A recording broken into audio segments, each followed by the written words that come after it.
Sa naging resulta ng Window 2 ay nagkaroon ng sari-saring reaksyon mga pa-mainstream media man or basketball fan. Nagpatuloy na ang hearing ng Senate sa pag-grant ng citizenships kila Diop, Means at Boatwright.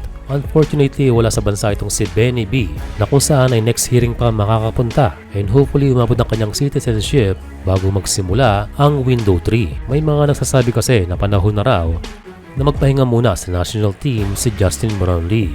Ang reason ay masyado na siyang scouted. Kung napigilan siya ng New Zealand ay maaaring maulit yon sa Window 3. Kaya kung makapasok si Boatwright ay magkakaroon ng panibagong flavor ang Gilas.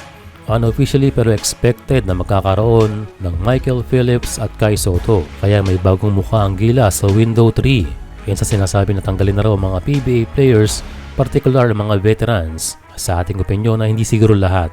Kailangan din kasi ng national team ng knowledge ng mga veterano. Sa akin lang based on performance ay may ibubuga pa itong si CJ Perez at Chris Nuzam. And the rest, they need to rest. Di naman tatanggalin. Kailangan talagang umikot ang mga players. Dahil relax na relax ang New Zealand at Australia. Dahil pare-parehong mukha ang kanilang nakikita. And again sa mga reaksyon, sabi nila, again and again na kulang tayo sa shooters. Ang matagal nang nababanggit ng mga fans ay si Jordan Heading. Dagdag na rin natin sila Tolentino, Parks at Matthew Wright. At kung perimeter defense naman ang kailangan, naandyan si Renzo Bando.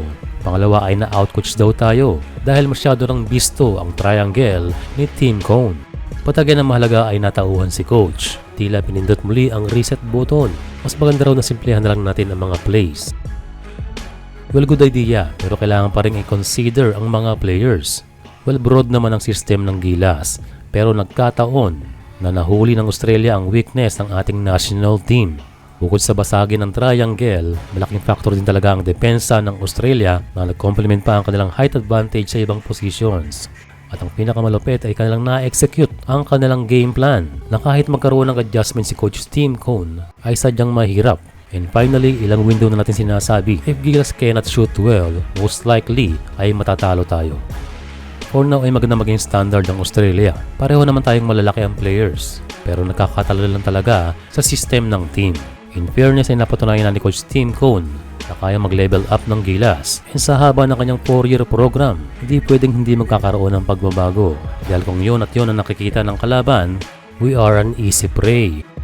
And hopefully in the future kung sakaling magkaroon ng bagong Gilas, sila ang team na nabuo dahil sa adjustment na kailangan nating mag-level up at huwag maging kampante. Yan again sa Gilas sana, walang tanggalan. Pero merong ikutan ng mga players na ginagawa ng ibang bansa.